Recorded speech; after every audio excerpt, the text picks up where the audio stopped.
So molecular orbital theory is the last bonding theory we're going to talk about. With this theory, orbitals are calculated for the entire molecule instead of for individual atoms. It's impossible to solve the Schrödinger equation exactly, even for a very simple molecule. So they use a trial function as an educated guess and stick that into the Schrödinger equation and see how it works out. And then they can modify that trial equation and try to get to the lowest energy. Nature is excellent at this. Humans are not so great at trying to figure out what nature's doing. So we're not going to be talking about the mathematical aspect of this. We're just going to look at it qualitatively. So we look at these molecular orbitals as a linear combination of atomic orbitals. So LCAO just stands for linear combination of atomic orbitals. It's a weighted linear sum of valence atomic orbitals for the atoms that are in the molecule. And that's the simplest sort of trial function that works reasonably well. We're combining the valence atomic orbitals of all the atoms in that molecule. In valence bond theory, we looked at combining orbitals, but we were only combining orbitals on one atom. And we were creating hybrid orbitals. Here we're taking the orbitals from all the atoms, just the valence ones, and combining them into orbitals that are over the entire molecule. So these are considered to be delocalized. When we talked about the hybrid orbitals in valence bond theory, those were still localized on a single atom. So what do these LCAOs look like? Well, let's look at the simplest molecule, H2. So we're looking at two hydrogen atoms. Each of them is quite simple. They have one electron in the 1s orbital. So we're going to combine these two s orbitals. So we can add them together and come up with this sort of a shape. Kind of looks like a capsule. This is called a sigma orbital. It's a bonding orbital because it's lower in energy than the atomic orbitals. A bond will form if doing so lowers the energy of the parts, right? So this is a bonding orbital. It's a sigma because of its shape. If you think of looking at the internuclear axis from one nucleus to the other, looking down, it's a circle. So we call this bonding orbital pi.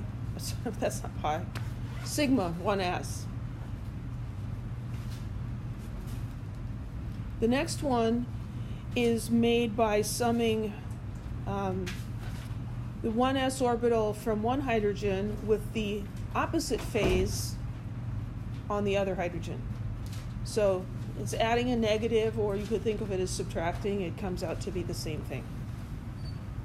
So here, instead of constructive interference of these two waves, we have destructive interference. And so this orbital has a node between the two nuclei. It's also higher in energy than the atomic orbitals, and so it does not promote bonding. And so it's called an anti-bonding orbital. It's also symmetrical around this internuclear axis, so it's a sigma orbital, but we put a star on it because it's an anti-bonding orbital. So this is sigma star 1s. Any questions?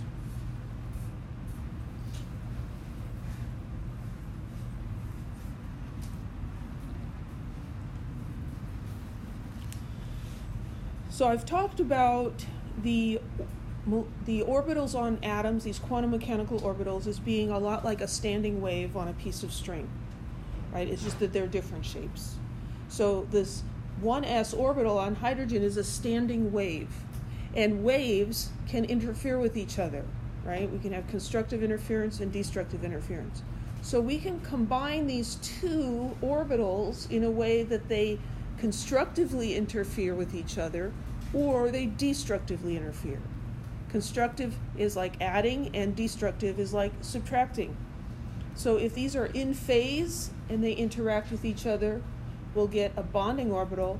If they are out of phase, they destructively interfere with each other, and we'll get an anti-bonding orbital, where we have no electron density between the two nuclei. And so that's going to work against bonding. This will be higher in energy than the original orbitals, and this will be lower. Any questions?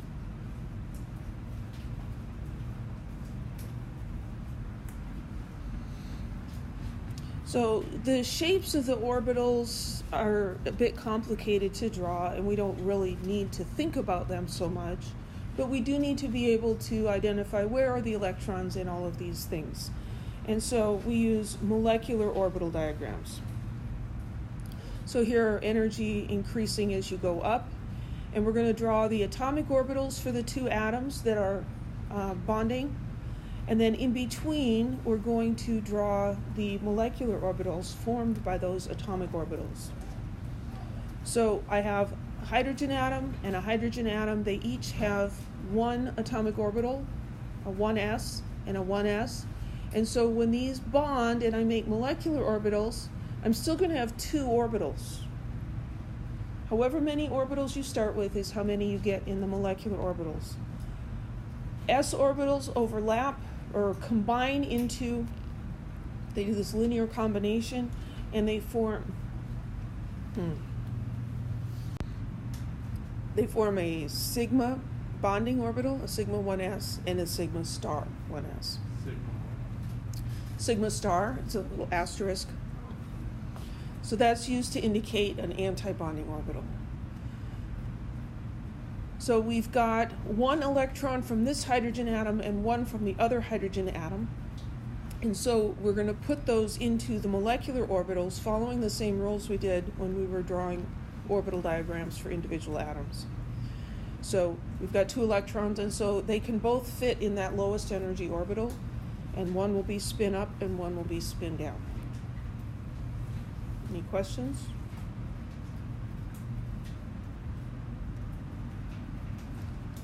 This is weird stuff that you've probably never seen before. We're going to teach this in Chem 3A. We can describe how strong that bond is by using something called bond order. And this is for a diatomic molecule, and that's all we're going to be talking about. So the bond order is the number of electrons that are present in the bonding molecular orbitals minus the number of electrons in anti-bonding molecular orbitals divided by 2. So for hydrogen, we get 2 minus 0 divided by 2, and that's equal to 1. So let's go back and look at this.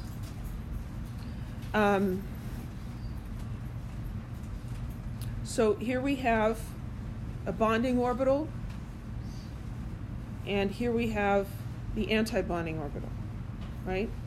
So in the bonding orbital, how many electrons are there?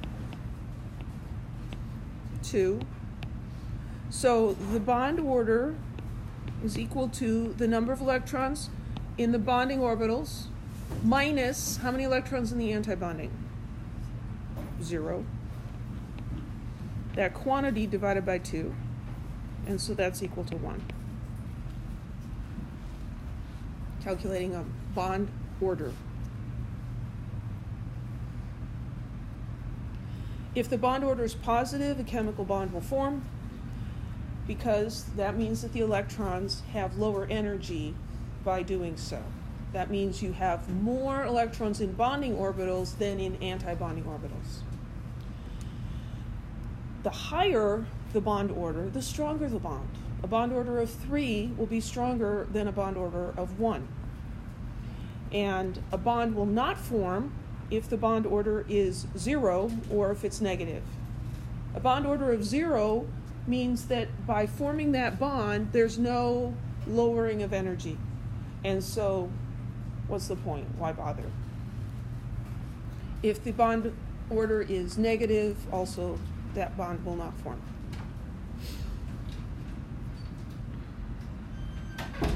So we're going to look at some weird molecules. Let's look at an He2 molecule.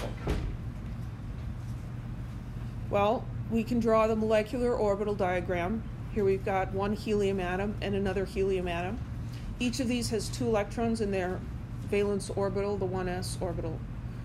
We're still looking at 1s and 1s combining, and so we get very similar sigma 1s and sigma star 1s molecular orbitals. Now we have 4 electrons, and so we put the 4 electrons, 1, 2 down here, and then 3 and 4 up there. Now when we look at the bond order, here's our bonding orbitals down there, bonding orbital, and here's our anti-bonding. There's 2 in here and 2 in there. 2 minus 2 is 0. Divide that by 2, it's 0. So the bond order is 0, which predicts that this molecule does not form, and it does not. Any questions? So if it's 0, why doesn't it form? Because there's no lowering in energy. It's the same as if the atoms are just sitting next to each other. So a bond will only form if energy is lowered. It's like a ball could roll across a perfectly horizontal surface, but it won't. If the surface is slanted, it'll roll downhill, but it never just spontaneously rolls to the side. We can look at ions this way as well. If we look at an He2 plus ion, you're like, we've never seen anything like that before. It's not very common. The molecular orbital diagram would now look like this. In this ion, two helium atoms together would have 4 electrons, but as a positive charge, which means we've lost an electron. So there's only 3 electrons. So what we'll do is we'll take an electron from one of the atoms and call that an He plus ion and call this one an atom so that we have the correct number of electrons. Now when we put 3 electrons in here, we get 2 in the bonding orbital and 1 in the anti-bonding orbital. And so you do the bond order, and it's 2 electrons in the bonding orbital minus 1 electron in the anti-bonding orbital divided by 2 gives you a bond order of 1/2. It's not very large, but it's positive, and so that predicts that He2 plus exists, and it does exist. It's not common, it's very weird, but it can exist. Any questions? So here's a summary of what we've learned so far. So we can approximate molecular orbitals as linear combinations of atomic orbitals. The number of molecular orbitals formed is equal to the number of atomic orbitals that you threw in there. So it's like valence bond theory, where we were hybridizing orbitals and we were drawing the little orbital diagrams, and I told you, okay, if you start with 4 boxes in the atomic, the individual orbitals, then you end up with 4 boxes in your hybridized orbitals. You can't just have orbitals disappearing. When you take 2 atomic orbitals and you combine them, you'll get 2 molecular orbitals. One will be lower in energy and one will be higher in energy. Because they come about, remember that orbitals have phases. So like a wave can be above the axis or below, that's a phase. So these orbitals have phases, and so if you add them in phase, you get lowering of energy. If you add them out of phase, same as subtracting, you get higher energy. We follow the same rules when we're filling up these orbitals. We're going to fill the lowest energy molecular orbitals first with up to 2 spin-paired electrons. Hund's rule applies here as well. If you're filling molecular orbitals of the same energy, then you fill each of them singly first with parallel spins before you pair them up. Stable bonds require a positive bond order, which happens when you have more electrons in the bonding orbitals than you do in the anti-bonding orbitals. So use molecular orbital theory to predict the bond order in H2+. Is the H2+ bond stronger or weaker than the H2 bond? So we need to draw an orbital diagram here. So energy is going up.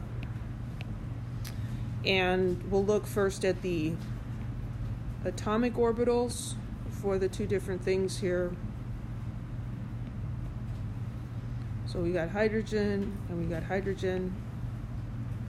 But this is an ion, right? So H2 without a charge, we have 2 electrons. H2 plus, we have to take 1 electron away, so we only have 1 electron now. So one of these has an electron and one does not. So we'll call this an H plus. And then we're going to combine those s orbitals to make molecular orbitals. So they're going to combine, and we're going to get one that's lower in energy and one that's higher in energy.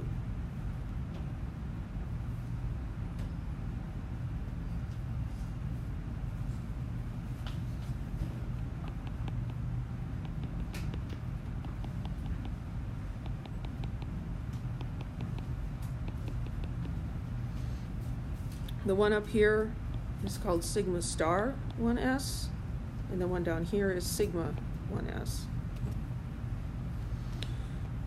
So here we have atomic orbital, and molecular orbitals in the middle.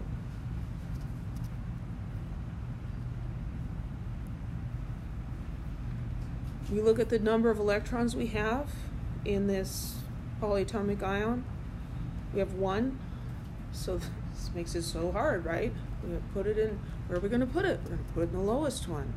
So we're going to put it right there. There's no question of pairing or anything, right? We need to find the bond order.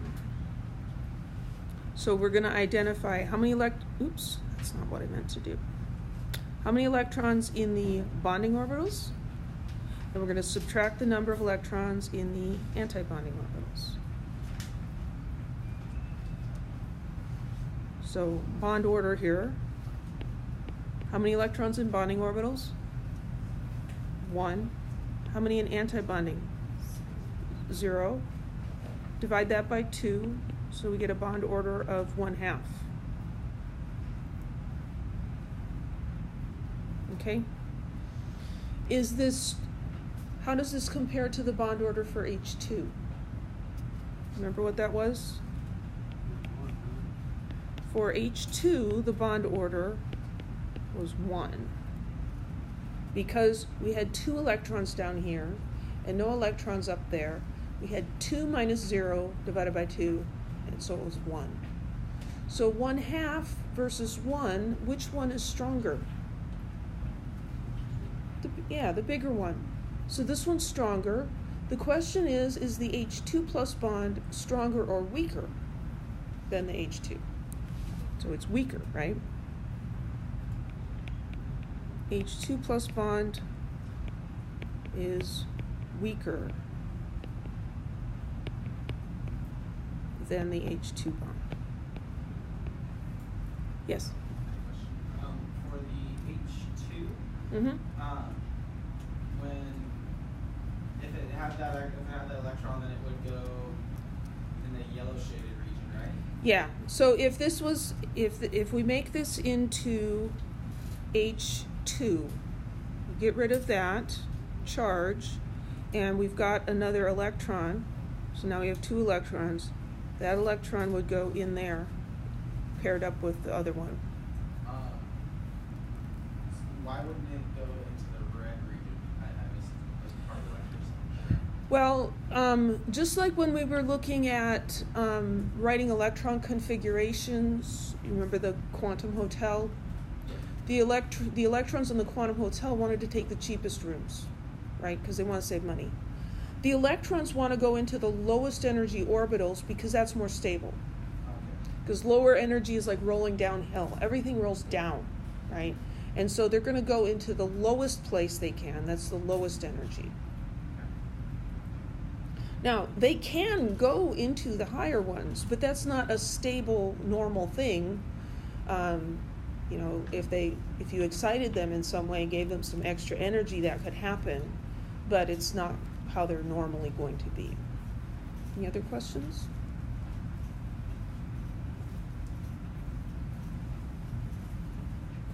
So we finished period 1 in the periodic table. Now we'll move on to period 2. So here we're talking about period 2 homonuclear diatomic molecules. So homo meaning the same nucleus. So these are 2 atoms of the same element.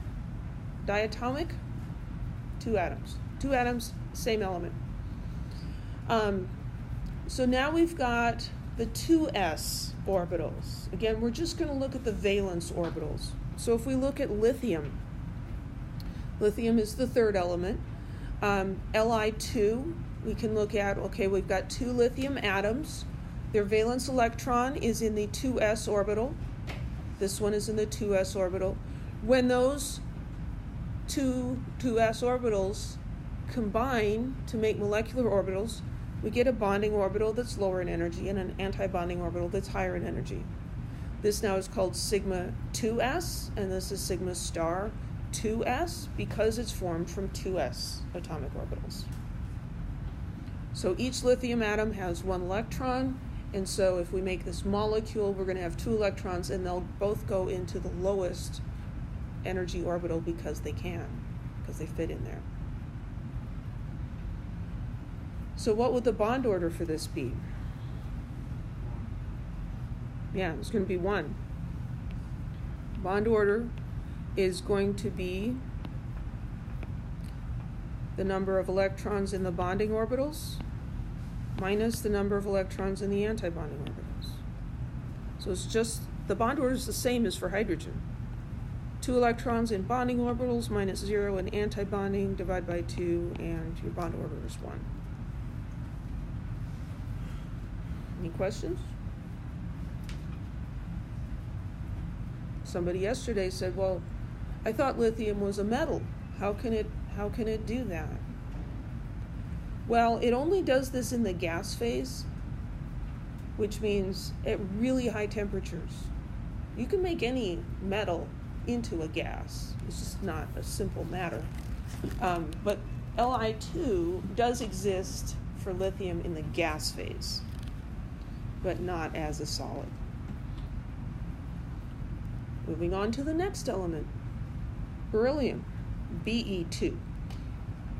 So here we've got beryllium with its 2 valence electrons and the other beryllium atom with its 2 valence electrons. The molecular orbitals are the same, sigma 2s and sigma star 2s. And now we have 4 electrons to put in here, and we'll put 1, 2 in the bonding orbital, 3, 4 in the antibonding orbital.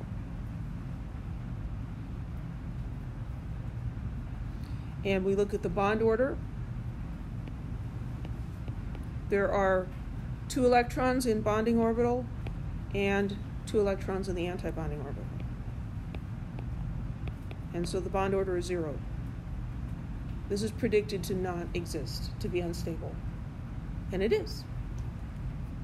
Any questions? So what does that mean if it's unstable while we're explode or something? No, it just won't form. Yeah, and if you could get it to form, it'll unform right away. It's like trying to stick 2 pieces of Teflon together or something. It's just not going to happen. There's no attraction here.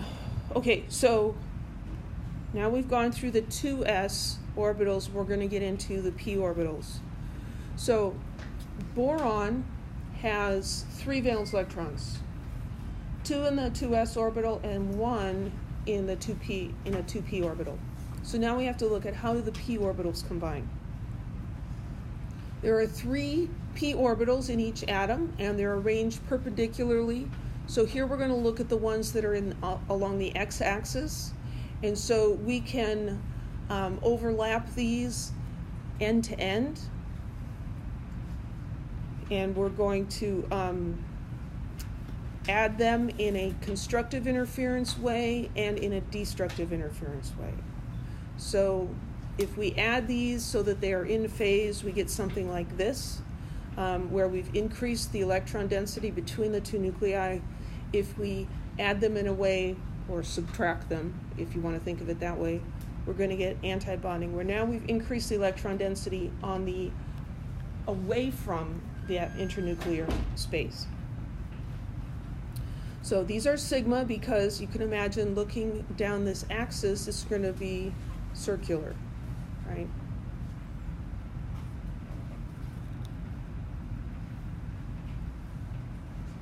What about the other two? So we have two more pairs of p orbitals. So here we have two that are lined up along the y-axis. So when these overlap, they're going to overlap in sort of a side-to-side way, much like the pi bonds that we saw in valence bond theory. So if we add these in a constructive way, we get something like this. And if we add them in a destructive way, we get something like that.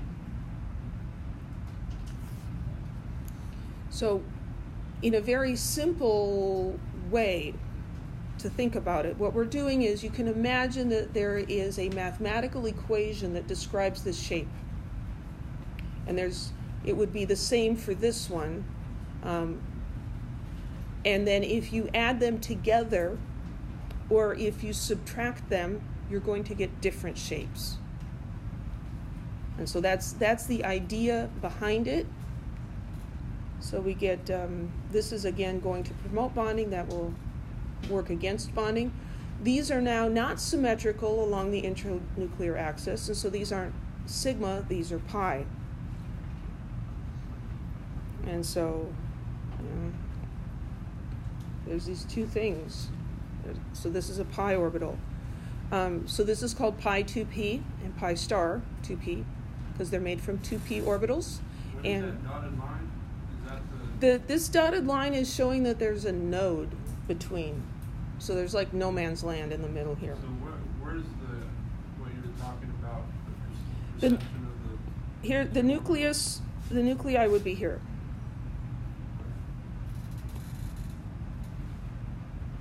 Right here. Okay. That would be the nuclei, and here the nuclei would be around in here. And so now we've got density, electron density, shown by these orbitals as being away from in between the two atoms. And so that's fighting against them bonding. Here, let's get rid of the pi. In this one now, the nuclei would be in here somewhere. Now we have increased electron density between them, and that's going to pull them together and promote bonding.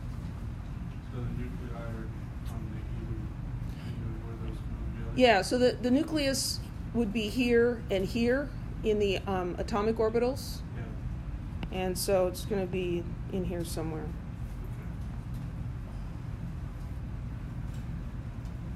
And then there's still one more pair.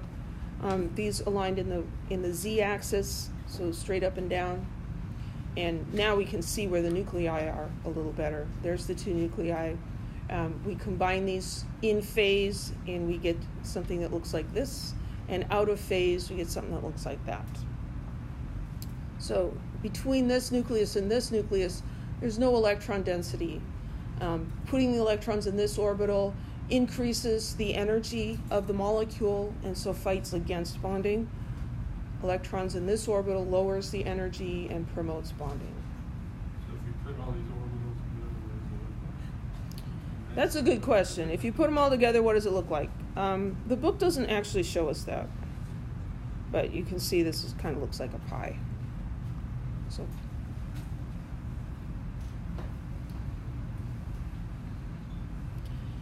Now, just to make things, a little more interesting, the relative ordering for the those molecular orbitals that we got from overlapping the p orbitals is not the same for every element. It's determined computationally. We're just going to look at these second period elements, boron, carbon, and nitrogen. They have a different order than oxygen, fluorine, and neon do. This is the typical energy ordering. It's a little easier to see in this diagram. Sigma. So this is the this is the normal ordering over here. When we're combining, we've got 3p orbitals here and 3p orbitals there. We're going to get a total of 6 molecular orbitals. We're going to have a sigma and a sigma star. We'll have 2 of the pi and 2 of the pi star.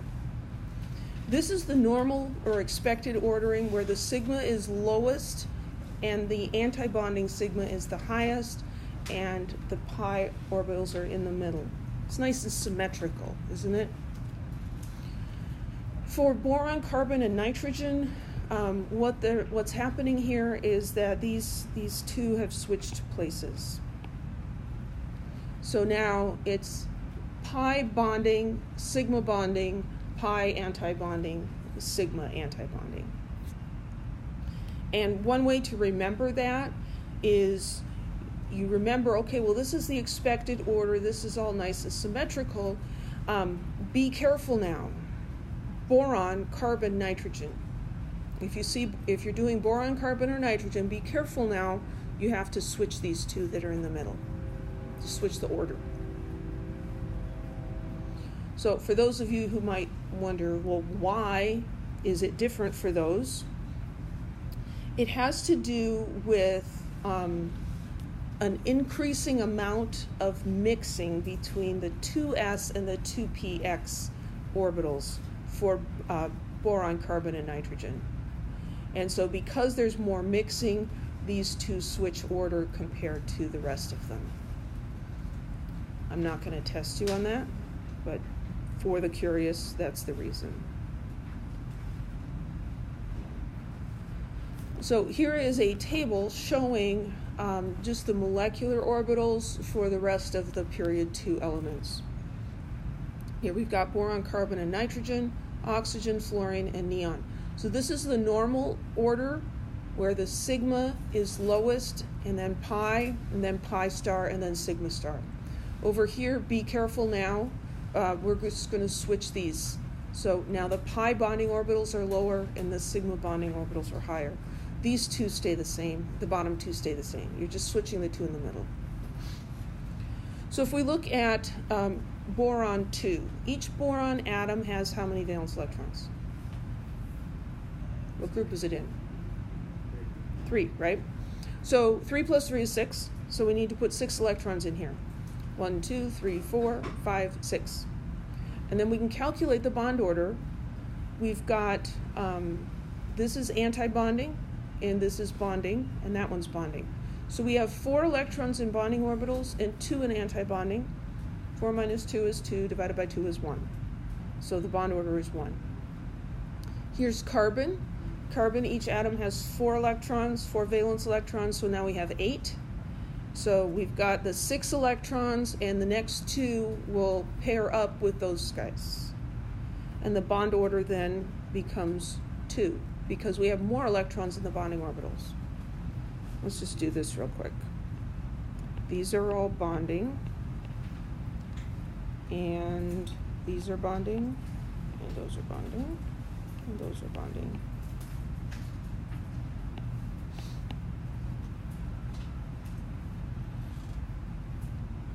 And these are anti-bonding.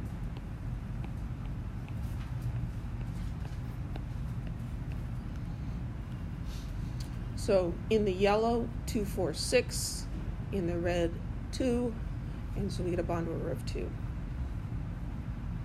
Nitrogen, each has 5 valence electrons, so now we've got 10 in here. And so those next 2 electrons will go into this orbital. That's also a bonding orbital. And so now we get a bond order of 3. Down here, we're also listing the bond energy, kilojoules per mole, which is the energy required to break 1 mole of that bond, and the bond length. And we see that as bond order increases, the bond energy increases. The bond gets stronger, and the distance between the nuclei gets less. The bond length gets smaller, because stronger bonds are closer together. They're shorter. Then we jump over to oxygen. Now we've got a total of 12 valence electrons. But the order has switched here. So those are full, and then we've got the 2 extra electrons are going to go up into the antibonding. We're adding antibonding electrons, so that reduces the bond order, and we see that the bond energy decreases as well. Fluorine, we're adding 2 more. Those go in here. Now we have a bond order of 1. And neon, we've got all of them full, and so the bond order comes out to be 0, which predicts that Ne2 doesn't exist, doesn't form. And it doesn't. But nitrogen, N2, O2, and F2, now those are familiar to us, right? Those are 3 of the 7 diatomic elements. We don't see B2 and C2, even though they have positive bond orders. These guys are not gases, and so we don't tend to see these molecules because they would only form in the gas state. Any questions?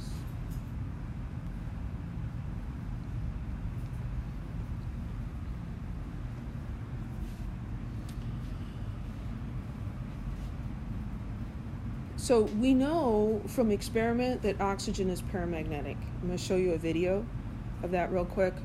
And if we look at the molecular orbital diagram for oxygen, we see that it has 2 unpaired electrons. And let's look at nitrogen, because we're also going to see nitrogen in the video. And nitrogen, all the electrons are paired up. And the way I've come to remember this is diamagnetic. Di means 2. 2 by 2, like Noah's Ark, 2 by 2, they're all paired up. This is diamagnetic, doesn't interact with a magnetic field. Oxygen is paramagnetic. We have 2 electrons that are unpaired.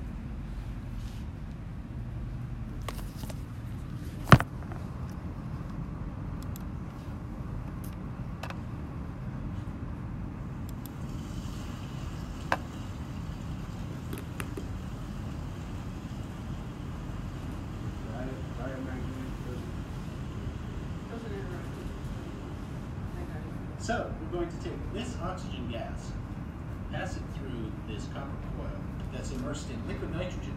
The liquid nitrogen will condense the oxygen into liquid oxygen, which will collect here in this pre-cooled dewar.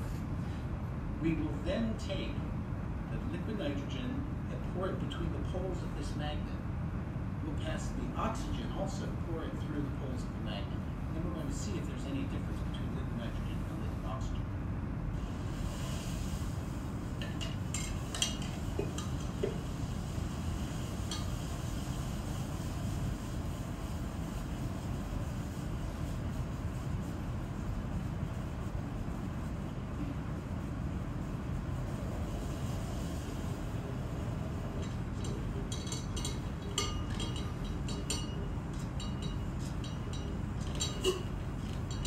Now that he's got the tube really cold, he's turning on the oxygen gas, and as it goes through that really cold tube, it liquefies.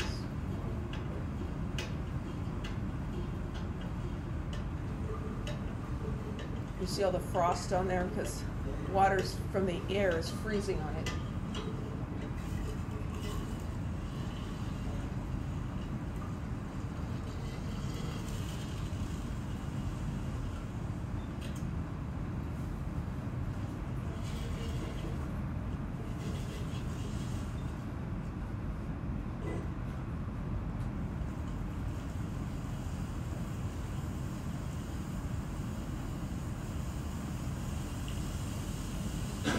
That's behaving much like you would think water would, right? Just, why would it do anything else? It just pours right over it. That's a very strong magnet.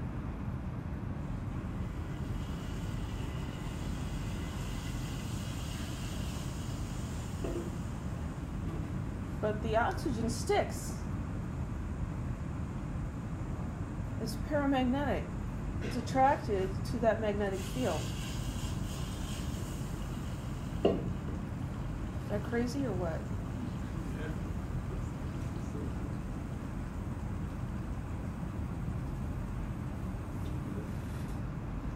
Can we do it? No, I don't have the stuff to do it. Is that just a natural magnet or is that electromagnet? I don't think that's an electromagnet. Just a very big horseshoe magnet.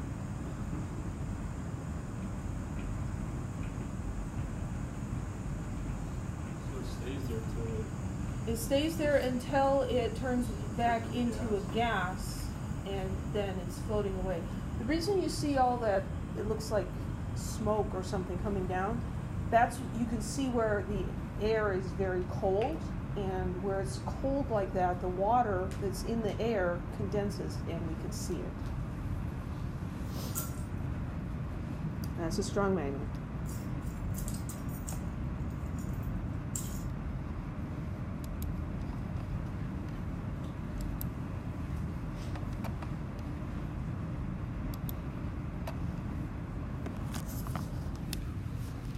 So, paramagnetism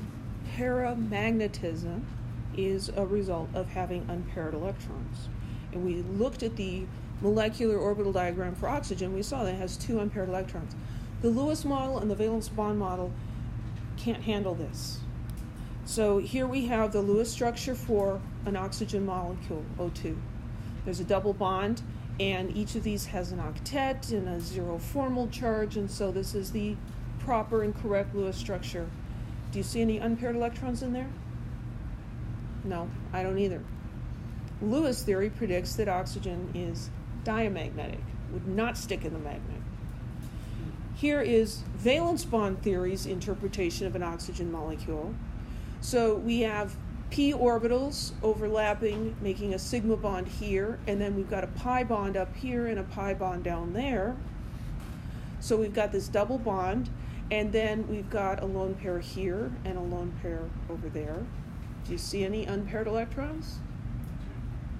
Well, these might look like they're unpaired, but these are paired in this bond. This one,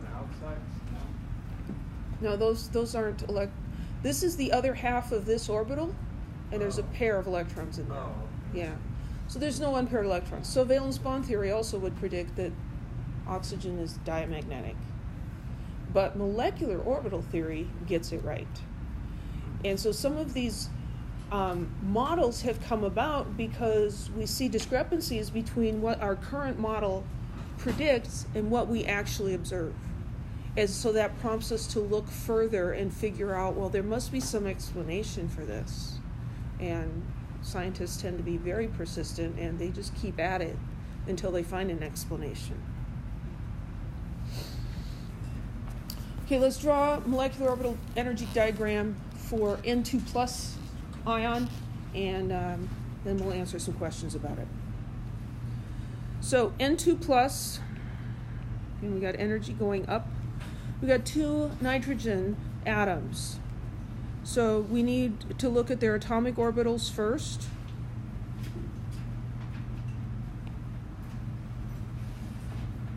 So nitrogen has a 2s orbital and 2p orbitals.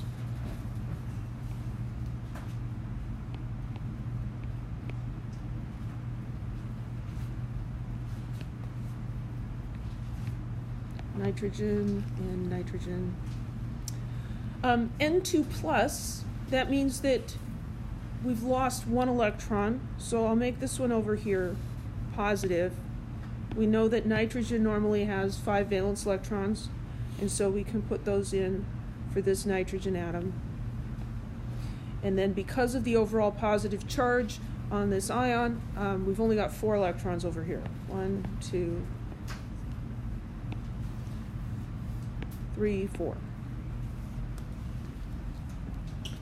And then we need to predict, okay, what are the molecular orbitals that are going to come about from this? Well, 2s overlapping, we will get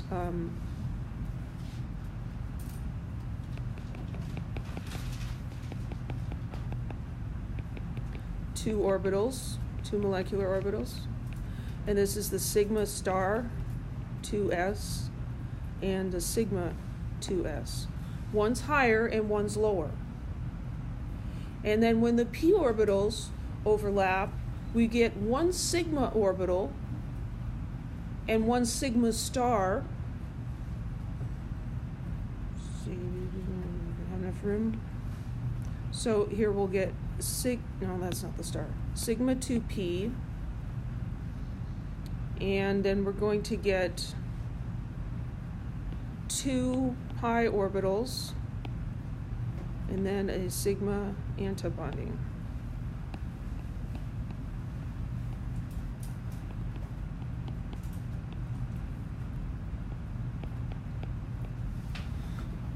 That's the normal order.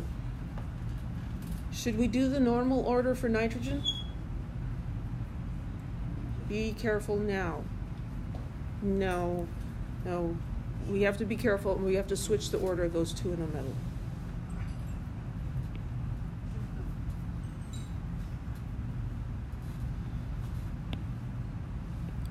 So the sigma 2s is there. And I forgot what I was doing for a minute there.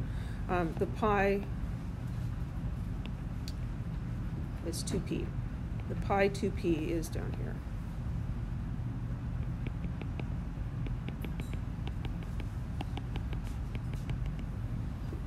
This is very messy. These are hard to draw. Any questions about that? These are the molecular orbitals. These are the atomic orbitals. So I have a total of 9 electrons, right? So I'm going to put those into these molecular orbitals following the same rules that I filled just regular atomic orbitals weeks ago. 1, 2, 3, 4, 5, 6. Number 6 is going to take his own orbital because they do. In the hotel, that electron is going to take his own bed because why not? I don't want to sleep with a stranger. And then we got 7 and 8. They're going to pair up because they're cheap. And then we've got 9. 2, 4, 6, 8, 9. So that's the molecular orbital diagram for N2+. Now we can answer these questions. Do we expect the bond to be stronger or weaker than in the N2 molecule? Well, what's the bond order here? Maybe we can do it without the highlighters. This is a bonding orbital, so there's 2, and this is bonding, 4, 6, and that's bonding, that's 7. So our bond order is 7 electrons in the bonding orbitals, and this is the anti-bonding orbital. Minus 2 divided by 2, 5 halves, or 2.5. That's anti-bonding, and these are bonding. The rest of them are empty, we'll just leave them alone. So you see where I got this bond order from? There's 7 in the yellow, and there's 2 in the red, and so that gives us 2.5. N2, the bond, that doesn't work very well, does it? The bond order for N2 is 3. So is N2 plus stronger or weaker than N2?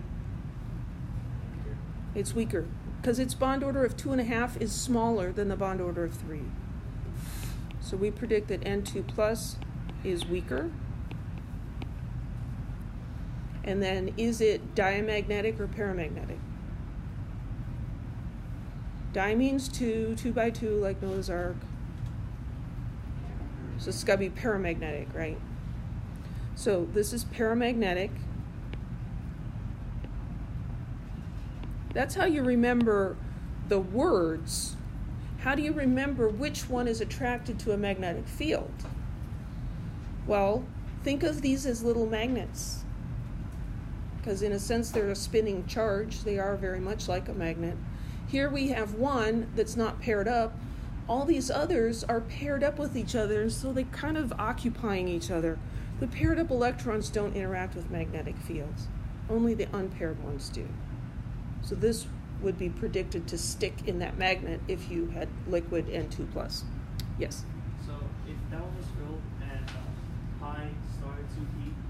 two, Mhm. just two with only one electron, Mhm. would that be like a stronger paramagnetic, or does it matter? So, like, if you had this full and up here, Yeah, like that. like that, Would that be a stronger paramagnetic? I think that would be weaker. We can check that out. We've got 2, 4, 6, 8 in bonding, and we've got 2, 3, 4 in anti-bonding, divided by 2, and so that's a bond order of 2. So we added one more bonding, but we added 2 in the anti-bonding, and so those are going to sort of cancel out. Mm-hmm. Does the bond order relate to how strong the magnet is, or how magnetic it is? The bond order does not relate to how strongly paramagnetic it is. If that is related to anything, I think it would be related to how many unpaired electrons there are. That would be my guess. I don't know that for sure. Any other questions?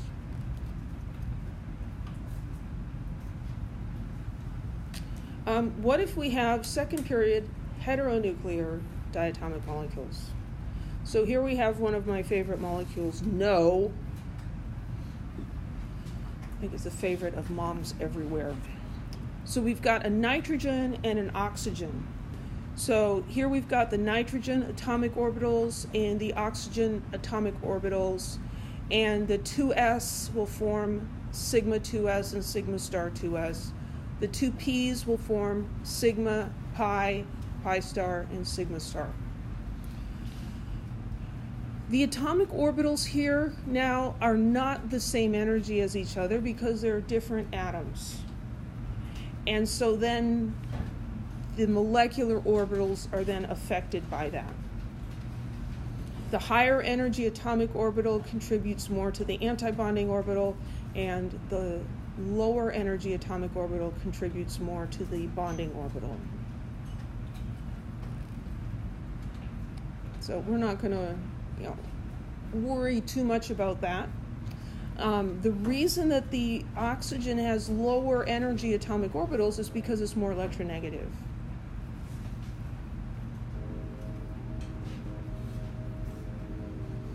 If we look at HF,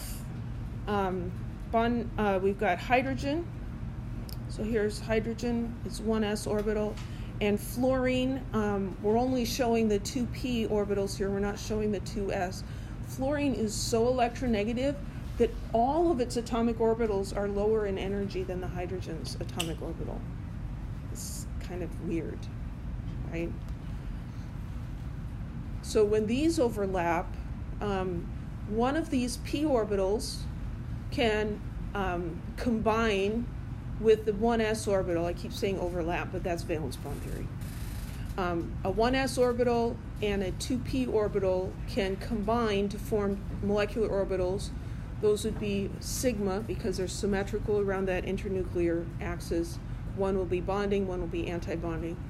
Those other p orbitals that are on the fluorine would just remain.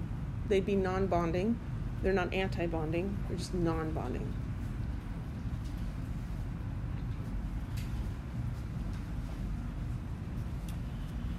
Use molecular orbital theory to determine the bond order of the FO- ion. Is the ion paramagnetic or diamagnetic?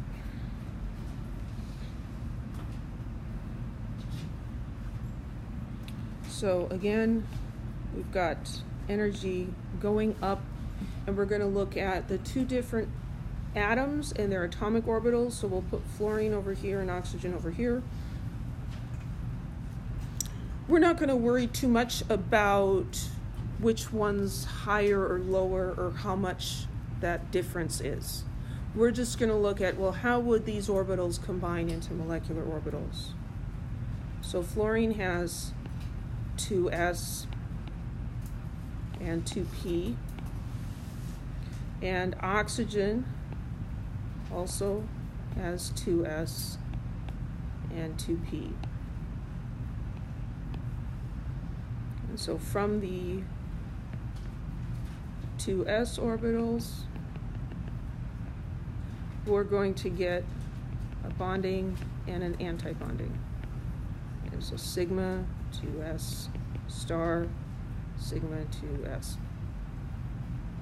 And then the p orbitals, before we draw this, let's think about, is this going to be the regular ordering, or do we have to be careful now? It's regular, right? It's not boron, carbon, or nitrogen. So regular means that we've got a sigma down low and a sigma up high, and then we'll have pi's in the middle. So this will be pi star to p, sigma star to p, pi to p, and sigma to p.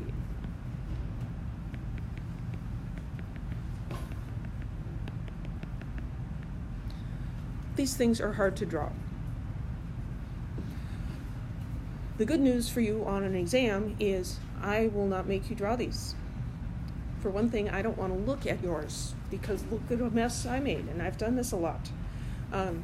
So what'll happen on an exam is you'll either be given several different filled-in molecular orbital diagrams and asked to choose the correct one, or you might be given the diagram and asked, is it paramagnetic? What's the bond order? Those sorts of things. Or I might give you just a blank one and ask you to fill it in. But you don't have to draw the boxes. So that's nice. Okay, so we've got F and O, and we have a -1 charge.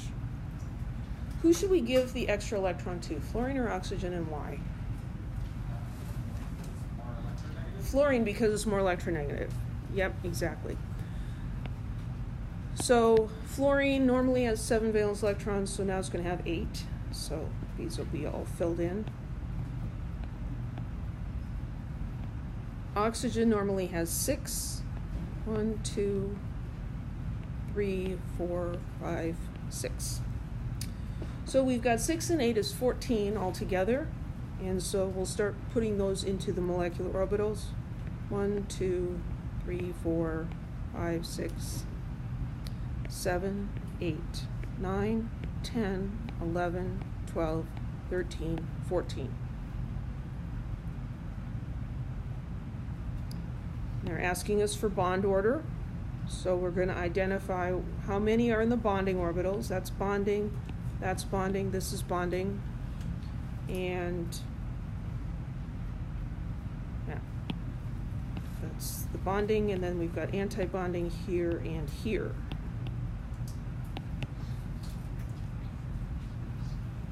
So bond order 2, 4, 6, 8 electrons in bonding orbitals, 2, 4, 6 electrons in anti-bonding orbitals.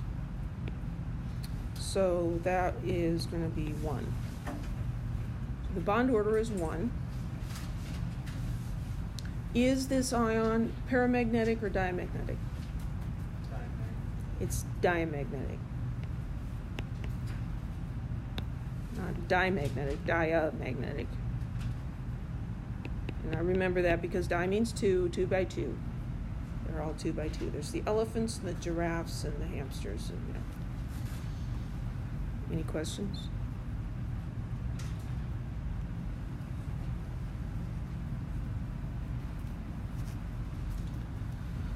Okay, so now we're getting to why are we even talking about molecular orbitals? The good news is, yeah, I'm going to make you do some stuff with molecular orbital diagrams right now, but really what's important is that we just have the big idea of what molecular orbitals are. Molecular orbital theory is important because it explains some things that Lewis theory and valence bond theory do not. So we've drawn Lewis structures for ozone before. Oops.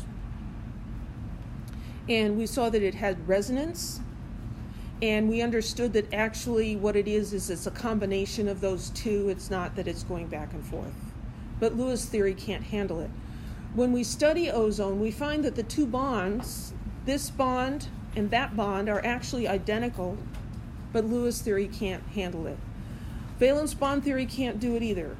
So here we would have 3 electron groups on that oxygen, and so we'd have an sp3 hybridization on the oxygen with a p orbital left, and so that would make a double bond with this oxygen, and that one would just have a single bond. And it doesn't work, right? Molecular orbital theory, we've got pi molecular orbitals forming from those 2p orbitals, and they get delocalized over the entire molecule. So this is just, a simple representation of what that is. And this illustrates how these 2 bonds can be identical. You see that? The good news is we don't have to come up with that.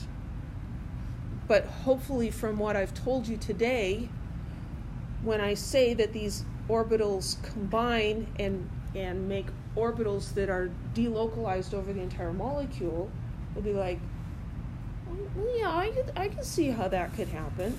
This is 3 atoms, right? And so now things are going to get a lot more complicated. We don't have to look into the details of exactly what happens. We just need to understand that electrons can be delocalized over the entire molecule.